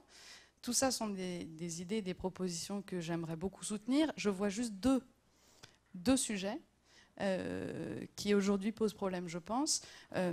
Tout ça sous-tend l'autonomie, forcément, à un moment donné. Comment est-ce que vous conciliez donc cette liberté, cette autonomie, avec la nécessité, par exemple, je crois que Laurent Bigorgne défend ça, c'est l'un de ses combats, d'imposer une certaine forme de modèle pédagogique. On sait que, par exemple, la méthode syllabing marche et que d'autres ne marchent pas. Donc comment est-ce qu'on concilie l'autonomie avec le fait d'imposer, quelque part, une norme pédagogique? Est-ce qu'on l'impose ou pas?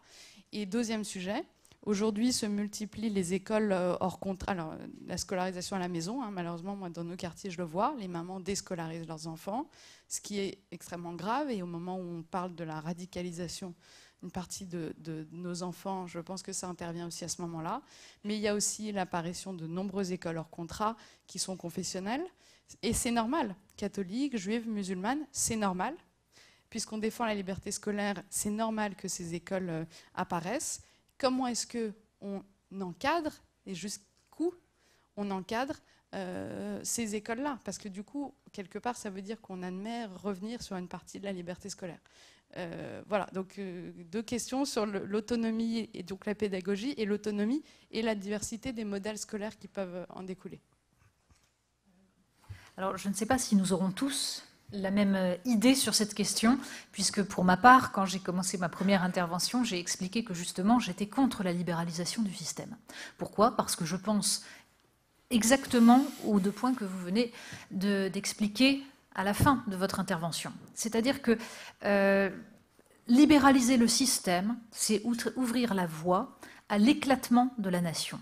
Parce que la liberté dont vous parlez, c'est finalement l'idée qu'il y aurait une liberté des individus et qu'elle serait la principale valeur de notre République. Or, cette liberté des individus, si elle n'est pas compensée, si elle n'est pas articulée par une idée du bien commun qui pose des limites à cette liberté individuelle, alors chacun donne l'éducation qu'il veut à ses enfants et il devient extrêmement compliqué d'imposer des bornes, c'est-à-dire, par exemple, sur les questions confessionnelles, sur ce que l'on estime devoir être transmis aux enfants dans une société comme la nôtre. Est-ce que, par exemple, l'idée d'une égalité entre hommes et femmes est un point fondamental auquel nous croyons et qui doit s'imposer par-delà les diversités confessionnelles? C'est une question dont nous devons parler. Or, l'idée de libéraliser le système va par là. C'est pour ça que ce qui me semble essentiel dans l'expérience de la Fondation Espérance Banlieue, c'est que, je le disais tout à l'heure, elle relève d'une conception qui est celle du service public et qui est totalement fondée sur l'idéal républicain. Pour le dire un peu brutalement,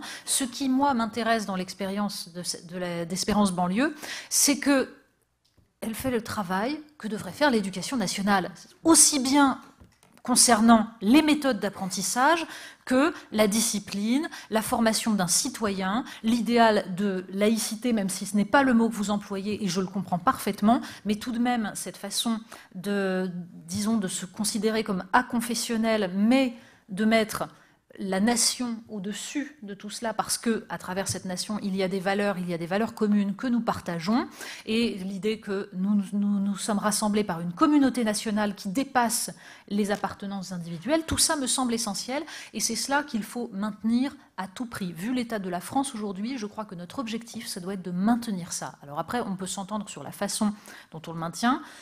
Pour ma part, je pense que la libéralisation du système n'est sans doute pas la bonne manière. En revanche, permettre à une expérience comme celle-là de se développer en l'aidant, et notamment que la puissance publique vienne en aide, me semble en revanche assez nécessaire.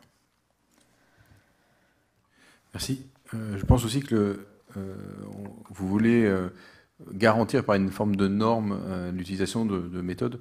Moi, je pense qu'il faut faire confiance au terrain, il faut faire confiance à l'évaluation qui sanctionnera la bonne utilisation. Si quelqu'un veut, par idéologie, mettre en œuvre une mauvaise méthode, ça sera sanctionné par le... On peut pas... On n'est pas dans un état totalitaire, donc on ne doit pas tout contrôler, tout imposer. En revanche, il faut laisser s'exprimer la vie, la vision organique des choses, et de telle manière à ce que, naturellement, les mauvaises expériences, alors, on peut pas, c'est pas du 100% garanti pour les enfants, mais si quelqu'un veut faire une connerie, on peut pas l'empêcher. On peut éviter mais laissons le terrain fonctionner, laissons cette saine émulation entre les écoles Espérance banlieue et l'éducation nationale pour le bien des enfants. Je pense que c'est vraiment cette vision-là qu'il faut avoir. Après, la liberté scolaire dont vous parlez, il y a une dimension très idéologique derrière. C'est pas du tout celle qu'on a mis en œuvre. Voilà, c'est pas ça qui motive notre chemin. C'est comment je réponds aux besoins des enfants de ces banlieues-là. Comment je les aide à se construire une identité, à remplir leur identité de français, parce qu'ils sont tous français et ils ont du mal à savoir ce que c'est. J'ai souvent une image qui peut être un peu rapide, mais elle est dramatique. Si on n'explique pas aux enfants pourquoi chaque village, au milieu de chaque village français, il y a une église, eh ben, ils considèrent, et je pense à juste titre, que c'est scandaleux, que c'est injuste, que c'est pas normal. Alors, il faut simplement leur rappeler l'histoire et le fait que l'histoire de France s'est construite de telle et telle manière, et c'est à ce titre-là qu'au cœur de chaque village, il y a une église. Je ne dis pas que c'est bien ou pas bien, c'est un fait. Donc respectons le réel, aidons ces enfants à accepter le réel pour pouvoir demain se projeter, tout simplement. Voilà. C'est pour ça que toute notre démarche, elle est en rien idéologique, elle est comment, pragmatiquement, de manière réaliste, on essaye de permettre à ces enfants de se construire, de construire leur identité et d'adhérer à cette communauté nationale à laquelle ils appartiennent. Monsieur, je vous en prie. Désolé, pardon. Donc, bonjour à tous, je suis professeur de français au cours Alexandre Dumas et ma question s'adresse à Madame Polony, puisque vous avez été vous-même professeur de français et que vous avez écrit un livre qui s'appelle Éloge de la transmission, auquel je suis très sensible, bien sûr, puisque ça fait partie de choses qui m'ont motivé à faire ce métier qui est malheureusement assez dévalorisé aujourd'hui. Donc d'abord, un grand merci pour ça. Et maintenant, une question, puisque je suis là pour ça. Je voudrais savoir, concernant plus spécifiquement la pédagogie et l'instruction. Vous l'avez dit, vous adhérez au projet Espérance banlieue pour tout un tas de raisons, notamment les rituels. Mais concernant à proprement parler le contenu des cours, notamment en français, est-ce que pour les grandes classes, il y a des choses qui vous tiennent particulièrement à cœur, que votre expérience a vu à l'éducation nationale et qui peut-être, des choses qui pêchaient dans l'éducation nationale et que peut-être on essaye de corriger? Est-ce qu'il y a des points particuliers qui ont retenu votre attention d'un point de vue instructif? Merci beaucoup. Alors je vais rendre d'abord à César ce qui appartient à César. Éloge de la transmission est un très beau livre de Georges Steiner avec Cécile Ladjali. Ce n'est que le titre d'un blog que je tenais sur le site du Figaro. Mes livres ne sont pas intitulés comme ça, mais je vous conseille le livre de Georges Steiner et Cécile Ladjali qui est une splendeur. Voilà. Mais pour répondre plus précisément à votre question, je crois que l'enseignement de la littérature et avant cela l'enseignement de la langue française, c'est-à-dire de l'orthographe et de la grammaire, sont, et cela a été dit, un point essentiel. Pourquoi? Parce que, évidemment, il n'est pas d'être libre sans la maîtrise de la langue, mais tout cela doit se construire à partir de l'école primaire jusqu'au collège, à travers des cours de grammaire qui soient progressifs, et qui permettent non pas de faire plaisir à ceux qui conçoivent les programmes scolaires et qui sont spécialistes de linguistique à l'université, mais qui permettent à des enfants de comprendre ce qu'est la grammaire. C'est pour ça qu'il y a, je le disais tout à l'heure, des professeurs qui réfléchissent à cela. Il y a aujourd'hui des grammaires qui sont absolument formidables et qui sont sous-exploitées dans l'éducation nationale. Je pense à celle d'une professeure qui s'appelle Cécile Révéret, qui a fait une grammaire parfaitement à destination des jeunes élèves. Donc, mais pour ce qui est plus précisément de la littérature, je pense que c'est fondamental parce que la France est un pays éminemment littéraire et que c'est par les textes que se construit notre identité nationale, entre autres. C'est par l'articulation entre la géographie et ce que cette géographie a donné en termes d'histoire et de culture. Mais je crois que l'éducation nationale a péché là aussi. Pourquoi ? Parce qu'on a voulu à tout prix, disons, vider les cours de français de la transmission des valeurs, parce qu'on avait peur d'endoctriner. La vieille image de l'école de la Troisième République qui a ensuite conduit aux tranchées, nous la payons encore aujourd'hui, c'est-à-dire qu'on a technicisé les cours de français. Je crois que c'est cela qu'il faut absolument effacer aujourd'hui, c'est-à-dire cette façon de nettoyer toute lecture de texte de l'adhésion et surtout du plaisir du beau. Moi, j'ai toujours un exemple en tête. Alors, j'ai enseigné surtout en fac, à la fac Léonard de Vinci, l'histoire des idées.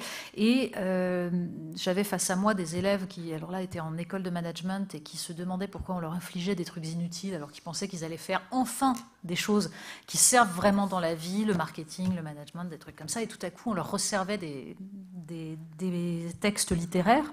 Et en particulier, j'avais donc une élève qui était en général vautrée sur sa table et qui me regardait d'un œil morne. Et je choisis de lire le dialogue d'Horace et Curiace. Je le lis moi-même pour que ce soit bien lu, pour que ce soit beau, pour qu'ils entendent la langue.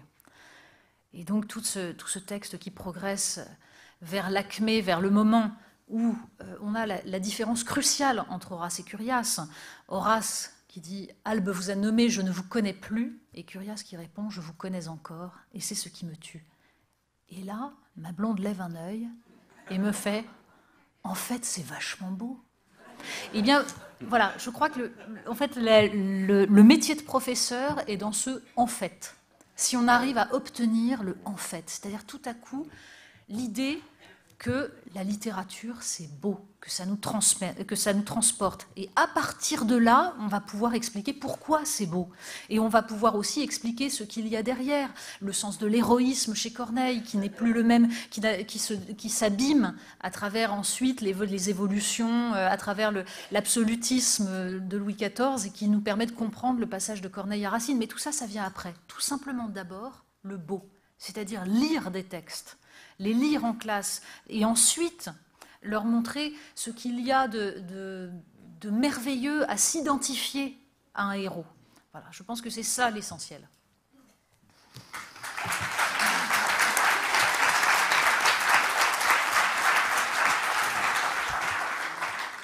Alors, après une telle déclaration d'amour pour la littérature et l'éducation, je ne sais pas si on peut encore prendre peut-être une dernière question dans la salle. Est-ce qu'il y a une dernière question? S'il n'y en a pas, à ce moment-là, on va en rester sur cette conclusion magnifique. Je remercie l'ensemble des intervenants et bons vœux pour la Fondation.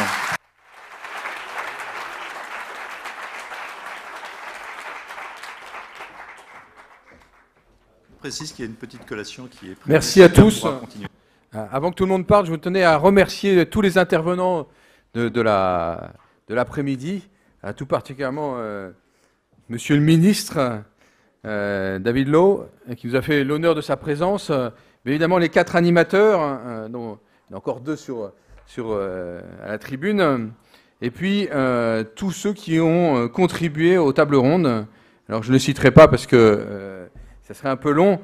Voilà. Et bien évidemment remercier Alexandre Jardin et Jean-Louis Borloo de leur présence, voilà, Pardon. Et puis bien évidemment, je l'ai déjà fait tout à l'heure, mais je vous tenais de nouveau à le refaire, remercier tous les bénévoles, notamment Nicolas Boileau qui nous a mené de main de maître l'organisation de ce séminaire.